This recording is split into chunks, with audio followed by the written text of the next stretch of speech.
Sekarang kita ada di sawah yang kita tanam jagung lokal.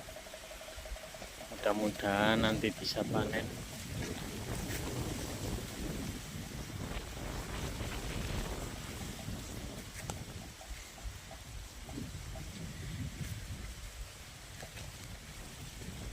Pagi kita spray nutrisi pembuahan biar buahnya paling tidak bisa lebih besar, karena ini musim kemarau, kekurangan air jagungnya.